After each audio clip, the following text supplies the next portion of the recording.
نقول لك مبروك، الف مبروك. الحمد لله. فوز كان صعب. فوز كالعاده الحمد لله. إيه؟ الهلال يصعب المباراة على نفسه بسبب تكتيكات المدرب، زي ما تقول يعاند الجمهور. إيه؟ يلاعب البليهي على حسان تبكتي، ويطلع ظهير وينزل ظهير ويقدم الظهير جناح، وعنده ظهير جاهز زي خالد الغنام. فالمدرب عليه قناعات وفلسفه في بعض الاحيان تكون ما لها داعي. مهاجم قصدك زي خالد الغنام، مو ظهير. تمام. طيب فعنده تكتيكات، وعندك عبد الله الحمدان، هذه زي ما تقول يعني دعوه والدين في ليله القدر.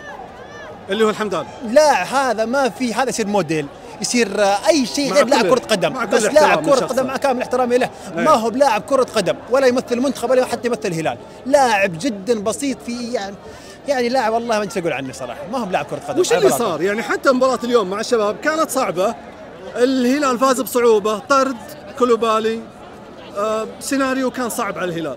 شوف لما تلعب البليهي يعني زي البليهي لما تلعب لاعب جنبه زي كوليبالي، كوليبالي يعني البليهي يستفز اي لاعب يلعب جنبه، يخلي اللاعب اللي جنبه في ضغط ما يساعده، بالعكس اللي يخليه مضغوط اكثر واكثر. فعلي بليهي هذا لابد منه يغادر النادي في اقرب فرصه ممكنه. البليهي وكنو ومحمد القحطاني، هذول الثلاثه، محمد القحطاني ميشايل بلس بس انه سعودي. ميشايل سعودي، لا ما هو مبدع، ما مبدع. اللاعب اللي يحوم بالكوره يحوم تروح كوره على بابك مرتده، ما هو بلاعب. انت العب كوره متفقين معه؟ لا البليهي ومحمد كنو، البليهي وكنو والقحطاني من افشل الثلاثه في الهلال حاليا، ولا بلاطه.